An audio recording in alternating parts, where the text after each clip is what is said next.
यहां तक तो ठीक है, लेकिन क्या तुम्हें यकीन है कि जो अमीर हिमायत में है वो अपना फैसला नहीं बदलेंगे? फिक्र की कोई बात नहीं, लगाम मेरे हाथों में है। फिर ठीक है, लेकिन मोहतात रहने में हमारे लिए फायदा है और बगदाद की राय भी अहम है। खलीफा इसमें मुदाखलत नहीं करेंगे, बल्कि जो जीतेगा उसका साथ देंगे। तो फिर शुमारी का अमल चाहे जितनी बार भी हो जाए नतीजा नहीं बदलेगा। हाँ,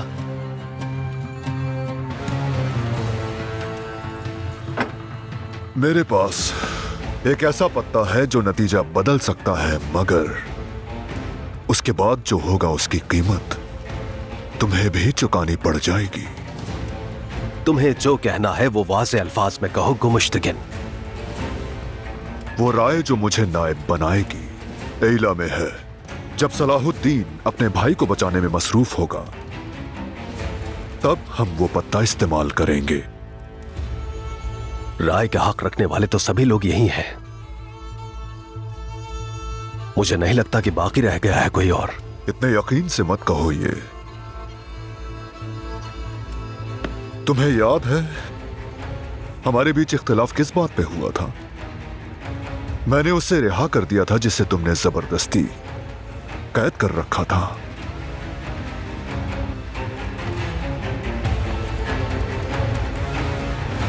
वो अब भी जिंदा है।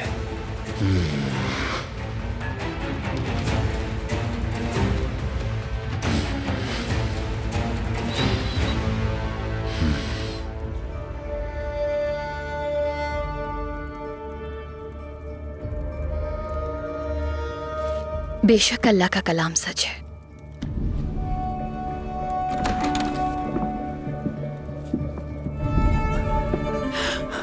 शम्सा बेटी, तुम्हें परेशान तो नहीं किया? अस्तगफिरुल्लाह वालिदा, कहिए। जमरत को लाई हूं तुम्हारे लिए। अगर तुम्हें कबूल हो तो ये हमेशा तुम्हारे साथ रहेगी। जाती खादिमा के तौर पर तुम्हारी हर काम में मदद करेगी इंशाअल्लाह। मैं आपकी खिदमत में हाजिर हूँ शम्सा सुल्ताना। ये सिकंदरिया से तरबियत याफ्ता है। हरम के आगा ने भी सिफारिश की है इसकी। ये बहुत माहिर है।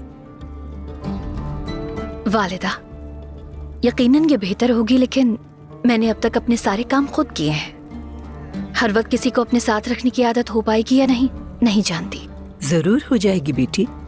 अभी तुम्हें इसका एहसास नहीं, मगर वक्त के साथ तुम्हारा काम बढ़ेगा, खास तौर पर जब तुम्हारे यहाँ औलाद होगी इंशाअल्लाह। तो चलिए फिर ठीक है। पूरी उम्मीद है कि एक दूसरे के अच्छे साथी बनेंगे इंशाअल्लाह।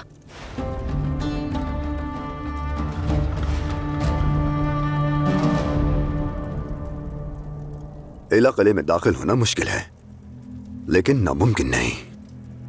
मगर हमें एक मुख्तलिफ मंसूबा बनाने की जरूरत है। तो आपने क्या सोचा मेरे सुल्तान? मिस्र के सुल्तान की हैसियत से एला किले का सरकारी दौरा करूंगा। किले के कमांडर से मिलकर कैदियों की रिहाई की दरख्वास्त पेश करूंगा।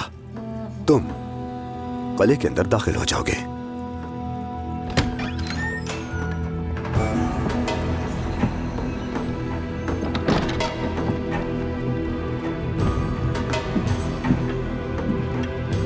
अच्छा मंसूबा है, मगर नाकाफी है। अंदर कैसे आए तुम? ये क्या बदतमीजी है? क्या किसी ने राय तलब की तुमसे?